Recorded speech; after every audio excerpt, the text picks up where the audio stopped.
ইস্টবেঙ্গলের ASEAN cup জয় ভারতীয় club ফুটবলে অসাধারণ এক ইতিহাস। তাই আজও চর্চিত হয় এই সাফল্য। লাল হলুদের এই অভিযানের সঙ্গে জড়িয়েছিলেন ক্রীড়া সাংবাদিক অনিলাভ চট্টোপাধ্যায়। এই সাফল্যের নেপথ্যে কি কি ঘটেছিল, কিভাবে সম্ভব হয়েছিল এই ইতিহাস, কিভাবে সম্ভব করেছিলেন সুভাষ ভৌমিক, বাইচুং ভুটিয়া, মাইকো কুরোরা, সেই সব স্মৃতি তুলে ধরলেন অনিলাভ চট্টোপাধ্যায়। ইস্টবেঙ্গলের আসিয়ান জয়ের সেই ঐতিহাসিক ঘটনার সাক্ষী কলকাতার সংবাদ মাধ্যম থেকে অনেকেই ছিল। তাদের মধ্যে অনেককেই হারিয়েছি আমরা। সেই টিমে কারা কারা ছিল সংবাদ মাধ্যমের? সাংবাদিক টিমে ছিল গ্রেট এবং লেজেন্ড মানস চক্রবর্তী। মানসদা প্রথম থেকে ছিল আমার, ইনফ্যাক্ট আমার রুম পার্টনার ছিল মানসদা আর কি।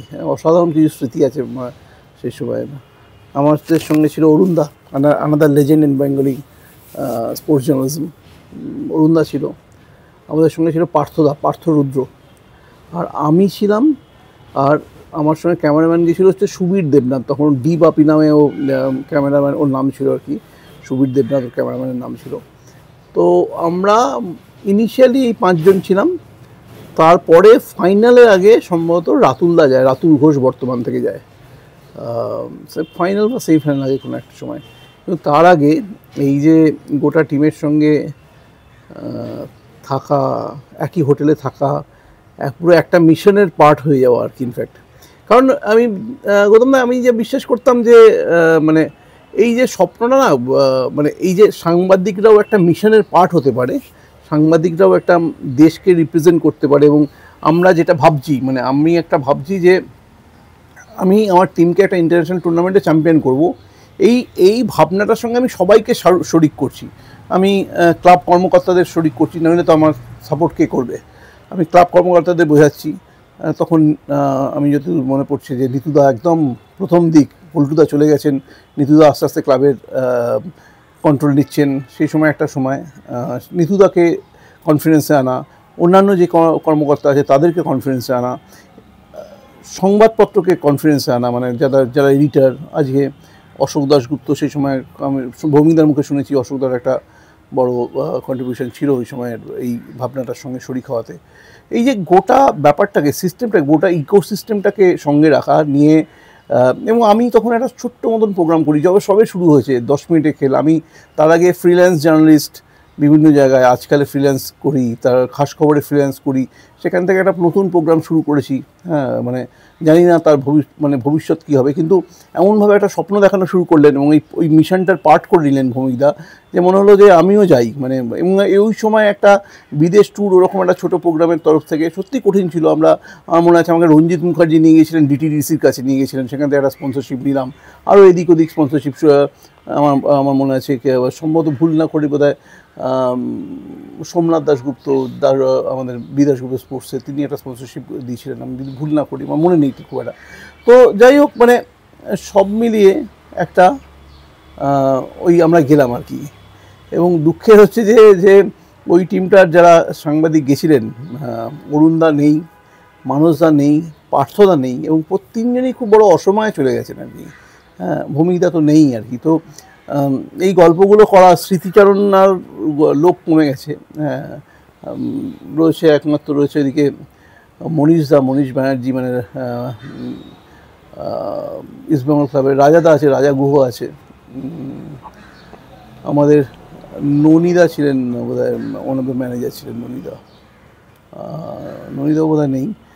কল্যাণদা আছেন, কল্যাণ আর আমাদের যিনি আর কি আমাদের সেক্রেটারি ছিলেন। তো সব মিলিয়ে ওই কি বলছি যে আমাদের এই সাংবাদিকের টিমটা এরকম ছিল, এবং প্রচুর মজা। মানে সাকসেসের সঙ্গে সঙ্গে তো অনেক রকম মজা থাকে, অনেক রকম চ্যালেঞ্জ থাকে। প্রথম ম্যাচ হেরে যাচ্ছি ইস্টবেঙ্গল, ফলে তখন গিয়ে মনে হচ্ছে যে কি হবে, এতদূর এলাম, ইস্টবেঙ্গল কোথায় কোন অবধি যাবে। তারপরে একটা করে ম্যাচ ইস্টবেঙ্গল জিতছে, ফাইনালের দিকে এগোচ্ছে, এবং ইন্দোনেশিয়ার মাটিতে ইন্দোনেশিয়ার টিমদের হারাচ্ছে। গোটা মাঠ জুড়ে ইন্দোনেশিয়ান সাপোর্টার, তাদের এগেনস্টে খেলে ইস্টবেঙ্গল জিতছে। এটা স্বপ্নের মতন, স্বপ্নের দৌড় আর কি ওটাও। মানে এতদিন ধরে সাংবাদিকতা করছি, অনেক অভিজ্ঞতা পরবর্তীকালে হয়েছে, সাংবাদিকতার বাইরেও অনেক অভিজ্ঞতা। কিছু আসিয়ান কাপ ইজ সামথিং, মানে ওটা মানে সারা জীবনের মনে রাখার মতন। এবং ওই ফিরে এসে ইস্টবেঙ্গলের ওই ইতিহাসে ইস্টবেঙ্গল যে ডকুমেন্টারিটা করেছিলাম, প্রত্যেকে ইস্টবেঙ্গল সাপোর্টারটা হাতে হাতে ছিল একটা সময়। বা যখন আমরা ওই কালপুরুষকে দিয়ে গানটা গাইছিলাম, মানে এই গানটা অবশ্য আগেই গাইছিলাম যখন ইস্টবেঙ্গল সেবারে 5-এ 5 করলো সেবার, তখনই আমরা করেছিলাম কালপুরুষকে দিয়ে মাছের রাজা ইলিশ খেলাতে ফুটবল। তো আমার মনে আছে যে আমাদের 10 মিনিটে খেলে অফিস ছিল তখন 20 নম্বর আশুতোষ চৌধুরী রোডে, এই ঠিক বালিগঞ্জ সার্কুলার রোডের মুখটায়, ওইখানটা ধাবার পাশটায় ওখানে একটা অফিস ছিল।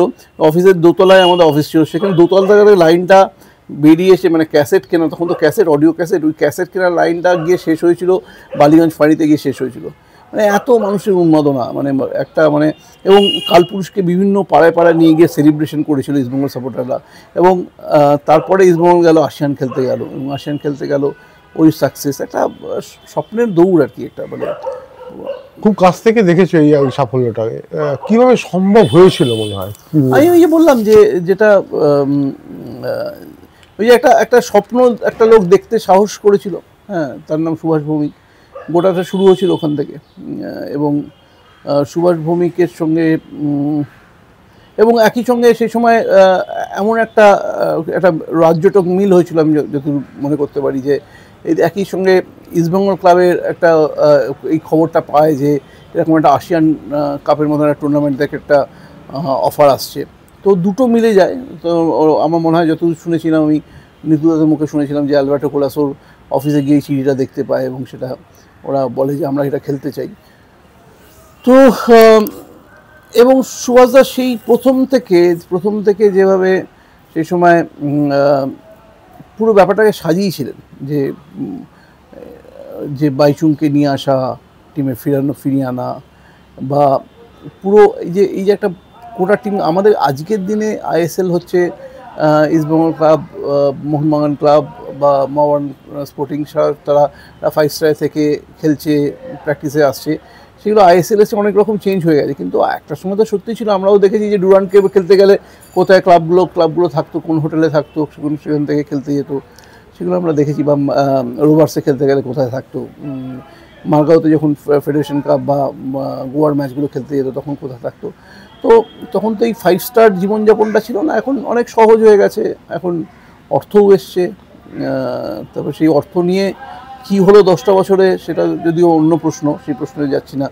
যে যদি মনে করিস, আমি যদি ভুল না করি, লাস্ট 10 বছরে যদি মিনিমাম 50 কোটি টাকাও একটা করে ফ্র্যাঞ্চাইজি ইনভেস্ট করে থাকে, মিনিমাম 50 কোটি টাকা, তার মানে 10টা ফ্র্যাঞ্চাইজি 9 করে 500 কোটি টাকা ইনভেস্ট করেছে। এবার সেটা 10 বছরে কিন্তু 5,000 কোটি টাকা ইনভেস্ট, ভারতীয় ফুটবলে 5,000 কোটি টাকা ইনভেস্ট হয়েছে। তার কি ফল হয়েছে কি না হয়েছে সে নিয়ে আমি জানছি না, কিন্তু তফাৎটা কোথায় জানিস তো গৌতম দা, যে তফাৎটা হচ্ছে যে দুটোর মধ্যে না, তফাৎটা ওই অনেস্টির জায়গাটায়। এই যে সুভাষ ভৌমিকের স্বপ্ন দেখার যে স্বপ্নটা ছিল, বা যে সময় তাকে ঘিরে যে অফিসিয়ালরা ছিল, তারা সৎভাবে স্বপ্নটা দেখেছিলেন, ঠিক আছে। যে সাংবাদিকরা এটার মধ্যে সামিল হয়েছিলেন, তারাও সৎভাবে পুরো ব্যাপারটাকে অ্যাকসেপ্ট করেছিলেন। এই সততাটা আমি জানি না কতটা, এই 5,000 কোটি টাকা আর একজন কিছু না থাকা লোকের কাছে ভিক্ষে চেয়ে গিয়ে একটা টিমকে তুলে নিয়ে গেলেন, গিয়ে একটা 5 স্টার হোটেলে তুললেন। কেন? সেখানে 5 স্টারের একটা যে কমফোর্টটায় সেটা প্লেয়াররা থাকবে। কেন? যে ওখানকার জিমটা ইউজ করতে পারবে, ওখানকার সুইমিং পুলটা ইউজ করতে পারবে।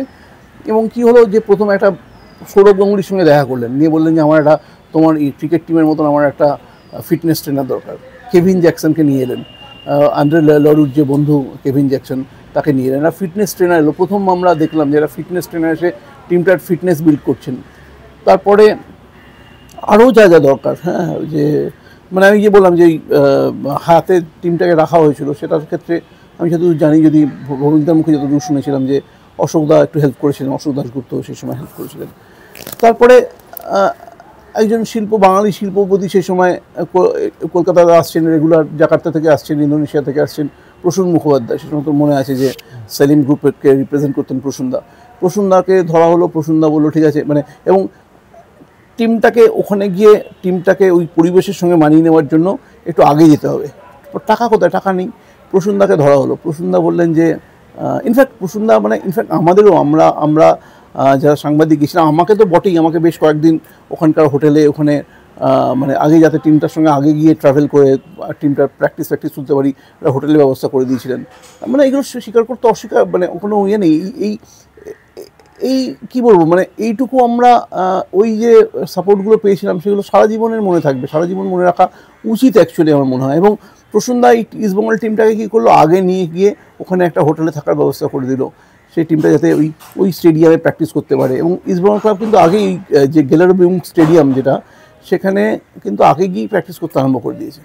এবং তোর ওখানে গিয়ে ওই প্রথম দিন মনে হলো যে সেই স্টেডিয়াম যেখানে 1962-তে ইন্ডিয়া জিতেছিল, গোল্ড জিতেছিল, সেই স্টেডিয়ামটা একই সেম স্টেডিয়াম। এবং আধুনিক স্টেডিয়াম কি, তো ওখানে গিয়ে ইন্দোনেশিয়া ফুটবল র্যাঙ্কিং হয়তো প্রায় আমাদের সেই সময় আশেপাশেই, কিন্তু যে আধুনিক স্টেডিয়াম, একটা স্টেডিয়াম ঘুরে কী করে একটা স্পোর্টস কালচার বিল্ড হয় প্রত্যেকটা দেশে। আমরা পরবর্তীকালে বিভিন্ন দেশে গেছি, সেটা আমার প্রথম বিদেশ সফর, হ্যাঁ প্রথমই বিদেশ সফর বলে, না তার আগে ইংল্যান্ড গেছি, সরি। তো কিন্তু ওই যে একটা দেখা যে একটা স্টেডিয়াম ঘিরে একটা আমাদের মতন একটা দেশ, হ্যাঁ তারা স্টেডিয়াম ঘিরে একটা স্পোর্টস কালচারকে ডেভেলপ করছে, সেটা দেখা। এবং ওই ইস্টবেঙ্গল ক্লাব গিয়ে প্র্যাকটিস করছে রেগুলার, ওখানে গিয়ে আস্তে আস্তে তৈরি হচ্ছে, ওই মাঠটার সঙ্গে মানিয়ে নিচ্ছে, ওই পরিবেশটার সঙ্গে মানিয়ে নিচ্ছে। এই যে সমষ্টিগত যে এই যে চেষ্টাটা, কিছুই নেই, বারবার করে একটা কথা বলছি, একটা অর্থ নেই। মানে কিংফিশার একটা ভালো টিম করে দিয়েছে, কিন্তু তার বাইরে কিংফিশারের বাজেটে তো এইটা নেই, হ্যাঁ, যে এরমভাবে পরবর্তীকালে বিজয় মালিয়া গেলেন তার গোটা টিমকে নিয়ে ফাইনাল দেখতে গেলেন আমার মনে আছে।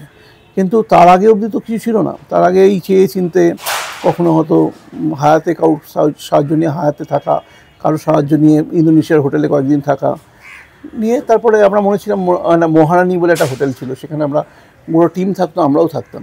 তো এবং ফার্স্ট ম্যাচটা আমরা হেরে গেল ইস্টবেঙ্গল, ফার্স্ট ম্যাচটা হেরে গেল, মানে বেক্তিয়ার সাসারা যাদের কাছে আমরা ফাইনালে জিতলাম, সেই থাইল্যান্ডের টিমটা। এবং থাইল্যান্ডের টিমটা যখন ঢুকছে, মানে প্রথম দিন যখন ঢুকছে এই মহারানী হোটেলটাতে, মানে সেই সময় ওই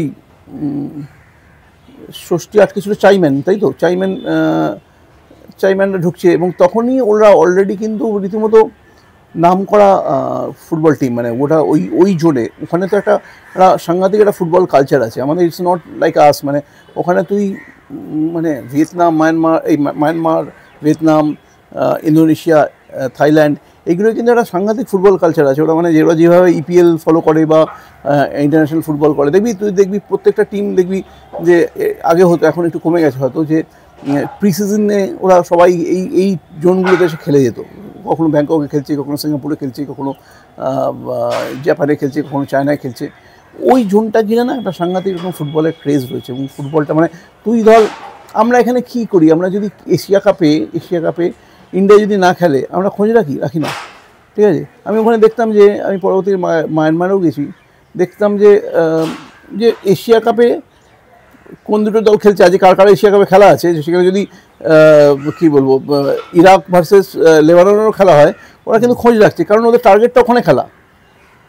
আমরা হয়তো ইউরোপিয়ান লিগ দেখি ভালো ফুটবল দেখার জন্য, কিন্তু আমার যে কম্পিটিটিভ যে মানে কম্পিউটার যারা রয়েছে, তারা ঠিক কী জায়গায়, তাদের খেলাগুলো কী হচ্ছে, তারা কিন্তু কন্টিনিউয়াস খবর রাখে। তো সেটাই বলছিলাম যে ওই রকম একটা দেশে গিয়ে আমরা ফার্স্ট ম্যাচটা, এবং আমি যেটা বলছিলাম, যেটা ইন্দোনেশিয়ায় কিন্তু সে সময় আমি বুঝতে পারছিলাম যে চাইম্যান বা ওই বেক্তিয়ার সাসানার টিমটা রীতিমতো স্টার টিম, মানে প্রত্যেককে সবাই, মানে যারা আসছে মানে ভিড় করে, ওরা ঢুকছে যখন ভিড় করে ইয়ে করছে। আর ইস্টবেঙ্গল প্লেয়াররা যখন লবিতে ঘুরে বেড়াচ্ছে, ওরা মানে একটু মানে ন্যাচারালি একটা মানে একটা, ওদেরকে কেউ চেনে না, ওদেরকে সেরকমভাবে চেনে না, একটা ফুটবল খেলিয়ে দেশও নয় ভারত, সেভাবে হঠাৎ করে একটা ইনভিটেশন অনুযায়ী চলে গেছে। তো ওরা সব দেখছে। তারপরে আস্তে আস্তে টিমটা ঢুকলো পুরো ইয়েতে, মানে হোটেলের মধ্যে ঢুকে তারপরে পরের ম্যাচটাই আমরা হারলাম, ঠিক আছে, হারলাম। ভালো টিম, মানে প্রায় দাঁড়াতেই পারলাম না ওদের সামনে। তারপরে পরের ম্যাচটা ছিল আমার এই ফিলিপিন্স আর্মির সঙ্গে ছিল, যে ম্যাচটার কথা বলা হয়, যে খুব দুর্বল দল, খুব একটা আমি বলবো খুব একটা শক্তিশালী দল ছিল না। বাইচুং ডাবল হ্যাট্রিক করলো, যেটা 6টা গোল করলো, এবং খুব ইজিলি জিতলো ইস্টবেঙ্গল, এবং কোয়ার্টার ফাইনালে গেল। কোয়ার্টার ফাইনালের টিমটা ছিল পার্সিতা ইন্দোনেশিয়ান টিম, প্রচুর সাপোর্টার, হ্যাঁ প্রচুর সাপোর্টার, মানে লরিতে করে আসছে লোক, মাঠে ঢুকছে আর কি। তো এবং ড্রাম নিয়ে, ওরা তো ড্রাম নিয়ে আসে তখন। এখন আমাদের এখানে এইগুলো সিস্টেমগুলো হয়েছে, কিন্তু তখন তো ছিল না। তো এভাবে ওরকম কন্টিনিউয়াস সাপোর্ট করে যাচ্ছে টিমকে। তো ইস্টবেঙ্গল জিতলো, সেই ম্যাচটাও জিতলো, 2-0 জিতলো। বিজেন সিং আর বাইচুং গোল করলো। তারপরে সেমিফাইনাল খেললাম আমরা ওই পেট্রোকেমিয়া পুত্রা, মানে হ্যাঁ সেটা খুব স্ট্রং সাইড ছিল আমার মনে পড়ছে, ভীষণ স্ট্রং সাইড ছিল। এবং ওটা তো 1-1 হয়েছিল। তারপরে আমরা বোধহয় 7-6 বা কিছুতে জিতেছিলাম বোধহয়, ইস্টবেঙ্গল জিতেছিল। ওই সন্দীপ নন্দী সেই সময় সেই ম্যাচে ম্যান অফ দ্য ম্যাচ হলো, অনেকগুলো ম্যাচ গোল সেভ করলো। তো তারপরে তো ফাইনালে এবং সবচেয়ে বড় কথা যেটা বারবার করে বলি যে ফাইনালে একটা পুরো অন্যরকম একটা ইয়েকে দেখলাম, সুভাষ ভৌমিককে দেখলাম। প্রেস কনফারেন্স, হোটেলেই একটা প্রেস কনফারেন্স হয়েছিল, ভিক্টর অ্যাসিস্ট্যান্ট কোচ আর সুভাষ ভৌমিক একসঙ্গে। সুভাষ ভৌমিক আর সুলে মুসা এসেছিলেন প্রেস কনফারেন্সে। তো ভৌমিক দাদু সবাইকে চমকে দিয়ে বললো, কালকে ম্যাচটা আমরা জিতবো, ওদেরকে আমাদের নিয়ে চিন্তা করতে হবে, আমাদের ওদের না। মানে ব্রো যেরকমভাবে, মানে যেরকম ভৌমিকদা আর কি যেমন ছিল, যে রংবাজিটা আমরা দেখতাম মাঝে মাঝে আর কি, হ্যাঁ সেই মানে ওই মুখটাই মনে পড়ছে আর কি। যে এবং সবার কথাই মনে হচ্ছে যে এটা কথা বলতে গিয়ে অরুণদার কথা মনে পড়ছে, পার্থদার কথা মনে পড়ছে, মানুষদার কথা মনে পড়ছে। সো যাই হোক, তো একদম অন্যরকম একটা ইয়ে দেখলাম, বডি ল্যাঙ্গুয়েজটা অন্য সুভাষ ভৌমিকের। তারপরে যাই হোক, আমরা পরের দিন ফাইনাল, আমরা ওই একসঙ্গে আমরা 4 জনে মিলে না, 4 জন আমরা 5 জন ছিলাম। হ্যাঁ আমরা 5 জন দুটো ট্যাক্সি করে যেতাম। আমি, মানুষদার, আমার যে ক্যামেরাম্যান বাপি, ও আমরা 3 জন একটা যেতাম, আর অরুণদা পার্থদা একটা যেত, মানে 5 জন হয়তো নিত না ওরা। তো একসঙ্গে পৌঁছালাম স্টেডিয়ামে, এবং ওই বললাম যে বিজয় মালিয়ার টিম চলে এসছে, তখন ইয়েতে বসে আছেন। দেবজিৎ সেই ম্যাচটা খেলতে পারছে না, কারণ আগের ম্যাচটা দেবজিতের ওই ঘটনাটা হলো যে মানে সাংঘাতিক একটা। এবং আমার মনে আছে যে ওই সময় 10 মিনিটে খেলে দেবজিতে আপডেট সবাই পেয়েছিল রাত্রিবেলা, যে কী হলো না হলো। তো এবং 10 মিনিটে খেলে সাংঘাতিক জনপ্রিয় হয় সেই সময়টা, মানে ওই হচ্ছে মানে একদম আমি বলবো গেম চেঞ্জার। মানে শুধুমাত্র 10 মিনিটে খেলেন বলে নয়, আমি বলবো যে পুরো যে অডিওভিজুয়াল এই যে টেলিভিশন মিডিয়াটা, ওই কিন্তু আশিয়ান কাপ কিন্তু একটা বিরাট চেঞ্জ করে দিয়েছিল আর কি। কারণ আশিয়ান কাপের খবরটা এখানকার ফুটবল প্রেমীরা সরাসরি পাচ্ছিল। কারণ দেখ, তখন আমরাও খুব স্ট্রাগল করতাম, কারণ আমরা জানতাম না ক্যাসেট কী করে পাঠাবো। হ্যাঁ আজকের দিনে আমি একটা মোবাইলে কিছু তুলে নিয়ে ফট করে পাঠিয়ে দিই, তুই আমার ইন্টারভিউ করছিস, মোবাইলে করছিস। কিন্তু একটা সময় ছিল হচ্ছে যে তখন কীভাবে আমার ব্যক্তিগত অভিজ্ঞতা, দাড়িটাড়ি পেকে গেছে অবশ্য, এই জন্য এমনি আর কি অভিজ্ঞতার ঝুলি থেকেই বলছি যে আমি পাকিস্তান ট্যুর যখন করেছি, তখন এমন বহুদিন হয়েছে আমি পাকিস্তানে কোনো লাহোরে, করাচিতে আমি দাঁড়িয়ে থাকতাম ক্যাসেট নিয়ে, কাউকে বলতাম। তখন তো তখনও এতটা সিকিউরিটি হ্যাজার্ডস ছিল না বা কিছু ছিল না। বা আমার সঙ্গে যে ক্যামেরাম্যান ছিল নন্দন পাল বলে, আমি আর নন্দন গিয়েছিলাম অ্যাফ্রো এশিয়ান গেমস করতে। নন্দন হয়তো মনে থাকবে যে আমি আর নন্দন রোজ ভোরবেলা উঠে, মানে প্র্যাকটিসে যাওয়ার আগে আমরা ভোরবেলা 5টা কত একটা ফ্লাইট ছিল, তো 5টা 5:30 নাগাদ আমরা রোজ ওই তারও আগে 4টে 4:30 চলে যেতাম, কারণ তো লোকজন 1 ঘন্টা আগে ঢুকে যেত। 4টে 4:30 গিয়ে দাঁড়িয়ে থাকতাম যে এয়ারপোর্টে, একটু কলকাতার ফ্লাইটে, যে একটু প্লিজ ক্যাসেটটা নিয়ে যাবেন। তো অন্য কোনো ইয়ে নেই। তারপরে পরবর্তীকালে মানে এই যে আলোচনাটা হচ্ছে পুরোটা একদম মানে একটা যুগকেই বোধহয় ধরা হচ্ছে আর কি, যে তার পরবর্তীকালে ওই রিলায়েন্স ডিজিটালের বিভিন্ন রকম স্টোরগুলো এলো, সেখান থেকে আমরা লাইভ পাঠাতে পারতাম। শুধুমাত্র রিলায়েন্স দিয়েই পাঠানো যেত, ভিডিও ফুটেজ পাঠানো যেত। আর তার আগে এছাড়া স্যাটেলাইট বুক করে পাঠানো যেত, কিন্তু সেইটার ক্ষমতা তো আমাদের ছিল না, স্যাটেলাইট বুক করে ভিডিও ফুটেজ পাঠাবো। বড় বড় চ্যানেলগুলো অনেক সময় এনডিটিভি বা এদেরকে দেখতাম যে পাকিস্তান থেকে ওরা স্যাটেলাইট বুক করে ভিডিও ফুটেজ পাঠাচ্ছে, কিন্তু আমাদের পক্ষে সম্ভব ছিল না। ফলে আমরা ক্যাসেট কেউ নিয়ে যাবে তার জন্য ওয়েট করতাম। আমার মনে আছে পাকিস্তানে ফার্স্ট ডে গেছি, পাকিস্তানে ফার্স্ট ডে গিয়ে অনেকগুলো ইন্টারভিউ করেছি, একদম মানে সেই মুস্তাক আহমেদ এসছেন থেকে আরম্ভ করে জাহাঙ্গীর খান ইয়ের স্কোয়াশের তিনি এসছেন, থেকে সবাই এসছেন সঙ্গে করাচিতে ম্যাচ দেখতে। তো আমি কী করে ক্যাসেট পাঠাবো জানি না। তো এলপি সাই ফিরছিলেন কলকাতায়, এলপি সাইকে বললাম যে আমার যদি ক্যাসেটগুলো নিয়ে যাও। তো মাঝরাতে গিয়ে সাইর হোটেলে গিয়ে ক্যাসেট পৌঁছে দিয়ে এলাম।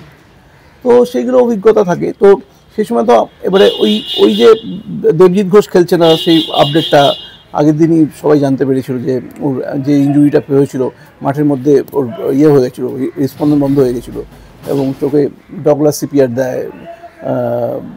শান্তিরঞ্জন দাশগুপ্ত ছিলেন, শান্তিদা ছিলেন না অবশ্য, শান্তিদার কথা বলতে ভুলে গেছি। শান্তিদা ইনফ্যাক্ট সে সময় একটা স্টেরয়েড দেন, সে বা কিছু একটা করেন, দেবজিৎকে বাঁচানো গেছিলো আর কি। তো দেবজিৎ তো সেটাই বলছি যে তার ফাইনালটায় একদম অন্য ম্যাচ দেখলাম, যে ষষ্ঠীকে লাগিয়ে দিল চাইম্যানে, কারণ চাইম্যান দিয়ে খেলা তৈরি হতো ওদের, তো ষষ্ঠীকে লাগিয়ে দিল চাইম্যানের পেছনে। এবং প্রথম গোলটা মাইক ওখানে অসাধারণ ব্রিলিয়ান্ট একটা ফিনিশ করলো, তো মনে আছে বক্সের মাথা থেকে একটা শট করলো। তারপরে বাইচুং একটা গোল, এবং ওরা 2-1 করলো, তখন খুব টেনশনে ম্যাচ, কারণ খুব প্রেশার করছিল সেই সময়। আলভিটোরি ডান পায়ে গোলটা করলো আর কি বক্সের মাথা থেকে, যেটা ওর অ্যাকচুয়ালি নন কিকিং ফুট আর কি বেসিক্যালি, সেখান থেকে করলো। এবং মানে ম্যাচের পর এটা মানে একটা সাংঘাতিক ওই যে স্টেডিয়াম থেকে হোটেল অবধি ফেরাটা আমার সারা জীবন মনে থাকবে। আমার ভিডিও কাছে, আমি ইস্টবেঙ্গল সাপোর্টাররা হয়তো দেখেছেন যে আমি ক্যাসেটটা নিয়ে গেছিলাম, ওই কালপুরুষের গানের ক্যাসেটটা।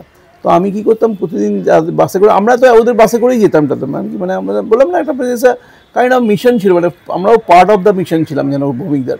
তো আমরা বাসে করেই যেতাম ট্রিপের সঙ্গে। তো সেখানে হঠাৎ দেখি যে ওই গানটা চালিয়ে দিতাম যাওয়ার সময়, আর ফ্রেন্ডকে ফেরার পথে গানটা চালিয়েছিলাম, আর অসাধারণ নাচ শুরু হলো বাসের মধ্যে সবার মিলে আর কি।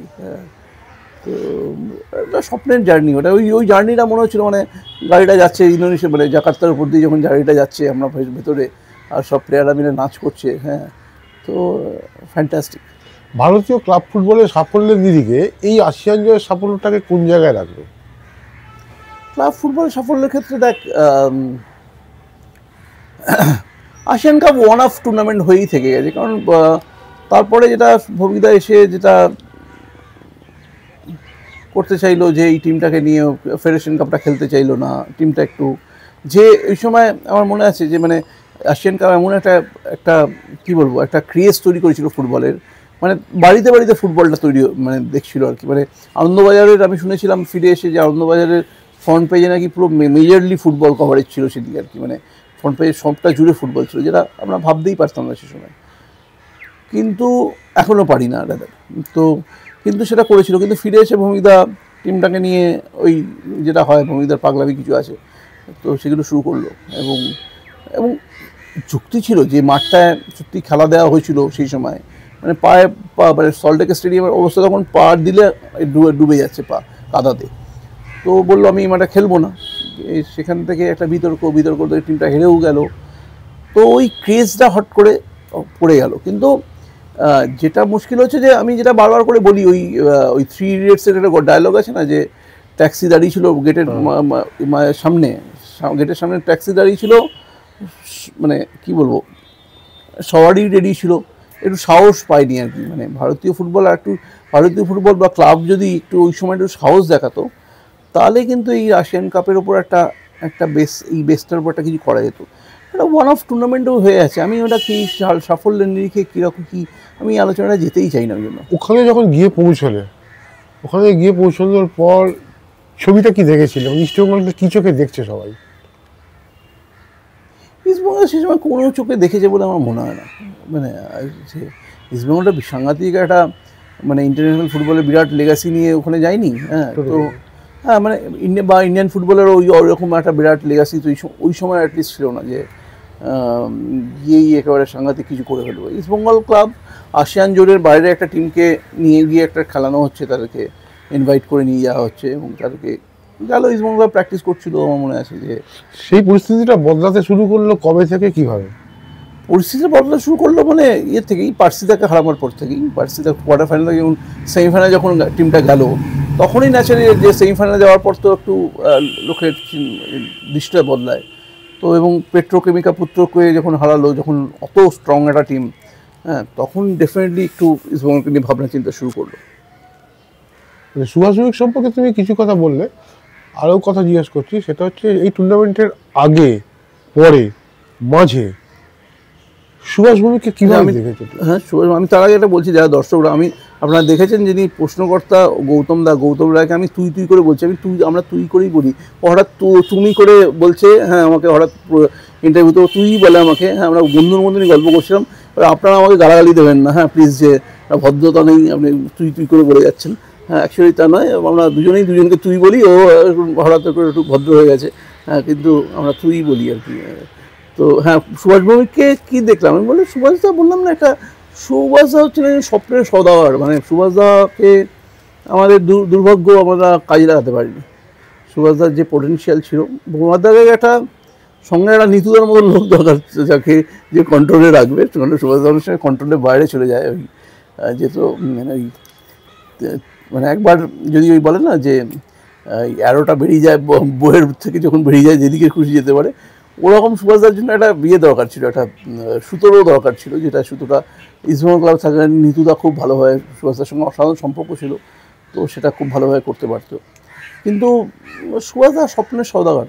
মানে সুভাষদার এই স্বপ্ন দেখা, মানে এইটা নিজের বৃত্তের বাইরে ভাবা, সব কিছু ভেঙে দেওয়া, এবং মানে ওই যে মানে আমি জীবনের শেষ দিন অবধি দেখেছি যে একটা লোক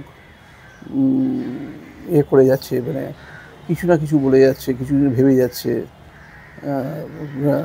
পরবর্তীকালে যে বিদেশি ফুটবলগুলো কীভাবে হচ্ছে, আমাকে একের পর এক পাঠাতো, ডকুমেন্টস পাঠাতো, দেখ এগুলো পড়। আমার হবে অনেক সময় সেই সময় কাজের পদ্ধতি, মানে কাজের পদ্ধতি না, আমার কাজের দায়িত্বগুলো অন্যরকম হয়ে যাওয়াতে আমি হয়তো পড়তেও পারতাম না, কিন্তু কন্টিনিউয়াস বলে যেত যে এগুলো পড়, এগুলো কর। তো আমাদের সাংবাদিকতায় কতগুলো লোক, সুভাষদা, সুব্রত ভট্টাচার্য, মানে এদের আমরা হয়তো পিকে ব্যানার্জি, অমল দত্ত এরকম পিকে দেখেছি আমরা, কিন্তু আমরা তখন অতটা নই।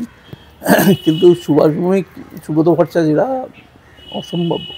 মাইক ওকোরো, বাইচুং ভুটিয়া, দেবজিৎ ঘোষ, এরকম এক গাদা একরোখা ছেলে, একরোখা বললে যা বলে সেই রকম ছেলে, তাদের কন্ট্রোলে রাখা, তাদের এক সূত্রে বাঁধা, এটা তো কাজটা সহজ নয়। এটা কাজটা করেছিলেন, আগুনগুলো জ্বালিয়েছিলেন। এটা কীভাবে করেছিল বলে তুই দেখেছিস কাছ থেকে গল্পগুলো। প্লেয়ারদের এই যে সমস্ত প্লেয়ারগুলোর নাম বলি, ডগলাস, ঠিক আছে, ডগলাস বল, দেবজিৎ বল, দীপক মণ্ডল বল, মহেশ গাউড়ি বল, সুরকুমার বল, হ্যাঁ, এই যে এরা প্রত্যেকেই একজন কিন্তু কি বলবো, দিকপাল প্লেয়ার বললে শুধু হবে না, এরা মাস্তান প্লেয়ার, ঠিক আছে। এবং মানে মাঠের ভেতরে ওদের একটা তুই মানে উপস্থিতি তুই করতে পারবি। আমার মনে আছে যে সুভাষদা খুব চিৎকার চাচিমি করছে, ওখানে দীপক মণ্ডল এসে জাস্ট সে বলেছে আপনি চুপ করে থাকুন, চুপ, মানে চেপে গেল আর কি, ঠিক আছে। মানে কন্টিনিউয়াস করছে, ইনস্ট্রাকশন দিয়ে যাচ্ছে, ওদের প্লেয়ারদের অসুবিধা হচ্ছে। দীপক মণ্ডল এসে বললো কচ্চুপ, হ্যাঁ, কচ্চুপ করে গেল।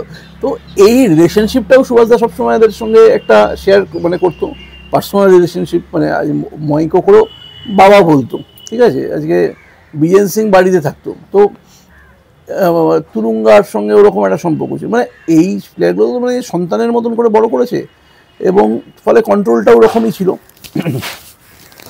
মুশকিলটা হচ্ছে যে, যেটা মুশকিল সেটা হচ্ছে যে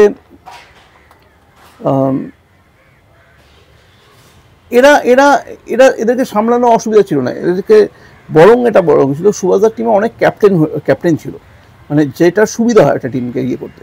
তোর যদি এতগুলো, দেবজিৎ ঘোষ ইনবর্ন ক্যাপ্টেনও, মানে ভেতর থেকে ওর মধ্যে একটা লিডারশিপ, বাইচুং ভুটিয়া লিডার, হ্যাঁ, এরকম বেশ কয়েকটা যদি দিতে, Mike Okoro leader, Douglas leader actually.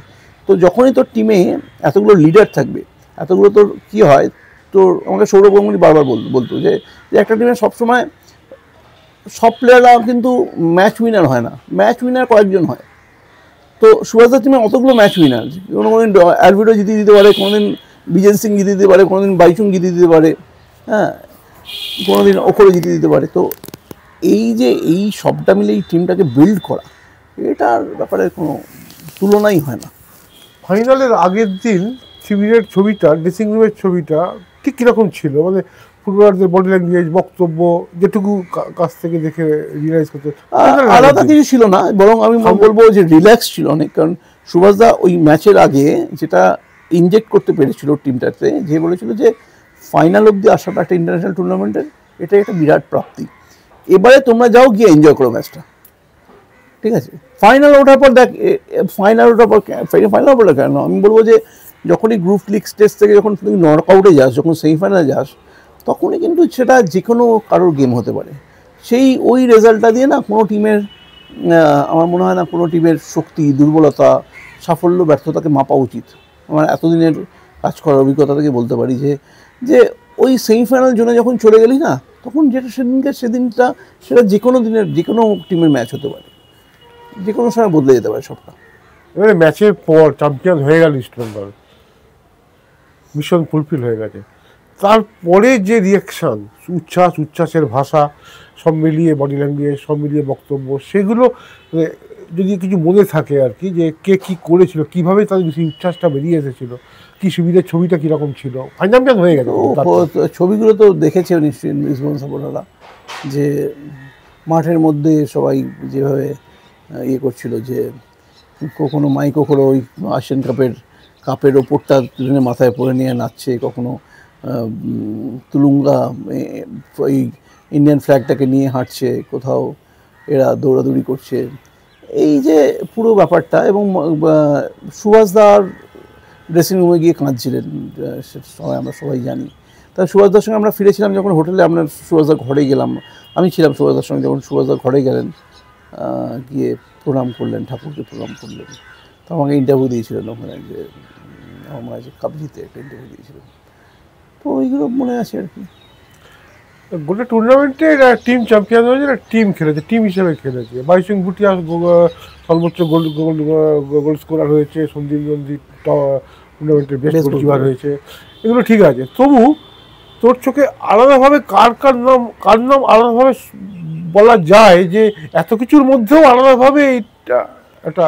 না, ডেফিনেটলি আমি দীপক মন্ডলের কথা বলবো, সুকুমারের কথা বলবো, অসাধারণ। মানে কি ফুটবলটাকে ষষ্ঠীর কথা বলতে হবে, কি ফুটবল খেলেছে ওইটুকু একটা হাইটের ছেলে, কি স্ট্যামিনা, সারা মাঠ দৌড়ে যাচ্ছিলাম। তো মনে থাকবে এদের সবার, সবার খেলাগুলো মনে থাকবে, সবটাই রয়েছে আমার যে ডকুমেন্টারিটা করা আছে ইতিহাসে ইস্ট বেঙ্গল, তার মধ্যে সবটাই রয়েছে। তো এবারে একটা কথা বলছি, সেটা হচ্ছে যে সুভাষ ভৌমিককে অন্তত আমরা পরবর্তীকালে দেখেছি ঘনিষ্ঠ মহলে অনেক সময়তেই আক্ষেপ করতেন যে এই সাফল্যটাকে কেউ কাজে লাগালো না, এই জন্য ছিল। এবং এই নিয়ে সুভাষ ভৌমিক ঠিক কি বলেছে বা কি করা যেতে পারতো, বা এই ধরনের জিনিসগুলো, এই ব্যাপারগুলো নিয়ে কোনো আলোচনা হয়েছে সুভাষ ভৌমিকের সাথে? না, ওই মানে আমার মনে হয় লক্ষ্যটা ওই সময় থেকে ইস্টবেঙ্গল সেই সময় যেতে পারতো, যেটা এএফসি কাপের সেই সময় ইস্টবেঙ্গল ভালো খেলছিল, তারপর থেকে ফট করে ওই টিমটা ভেঙে গেল। ইস্টবেঙ্গল কিন্তু সেই সময় একটা সঠিক লক্ষ্যে ধরে, আজকে যেমন মোহনবাগান এবছরটা বলবো না, তার আগের বছর অবধি যে মোহনবাগান যে একটা লক্ষ্য নিয়ে দৌড়াচ্ছিল, যে পুরো টিমটাই বিল্ড করছিল যে আমরা এশিয়ার একটা হাইয়েস্ট লেভেলটায় গিয়ে খেলবো, এশিয়ান ফুটবল একটা হাইয়েস্ট লেভেলে গিয়ে খেলবো, সেখানে গিয়ে চ্যাম্পিয়ন ইন্ডিয়ান ফুটবলকে ভাবলে শুধু হবে না, যতক্ষণ না ইন্ডিয়ান ফুটবলের সে জাতীয় স্তরেই হোক বা ক্লাব স্তরেই হোক, যতক্ষণ না ইন্ডিয়ান ফুটবল এই আন্তর্জাতিক স্তরে সাফল্য পাবে, ততদিন কিন্তু কিছু হওয়ার নেই। যতই তুই আই লিগ কর, আইএসএল কর, যাই হোক, তোকে ইন্টারন্যাশনাল লেভেলে সাফল্য পেতেই হবে, এবং যেটা আমরা বারবার করে ল্যাক করছি। হ্যাঁ, এবারে এখন তো ছেড়ে দে, যত কম বলা যায় তত ভালো, যে বাংলাদেশের কাছেও আমরা হেরে ফিরছি আর কি। তো সেই সময়টা যেটা হয়েছে, যে ইস্টবেঙ্গল ক্লাব কিন্তু ওই রাস্তাটা ধরতে পেরেছিল। পরের বছর জুনিয়র এলো, নিয়ে এফসিতে আমরা অত ভালো মানে খেললাম, ইস্টবেঙ্গল ক্লাবের খেললাম। মোহনবাগানে যখন গত বছর আমরা খেললাম, আমরা ওই জায়গাটায় পৌঁছাতে পারলাম, ঠিক আছে। কিন্তু আমরা ইস্টবেঙ্গলে ধরে রাখতে পারলাম না, আমরা মোহনবাগানে আমরা এগুলোকে ধরে রাখতে পারলাম, ফলে ওই শূন্যতাটা থেকেই যাচ্ছে আর কি। না, আমি বলতে চাইছি মানে এই ব্যাপারটা সুভাষ ভৌমিকের উপর কতটা প্রভাব ফেলেছিল, যে কিছু করতে না পারা, কিছু হলো না, আর কোনো রকম সারা জীবন ধরে আফসোসটা তো ছিল।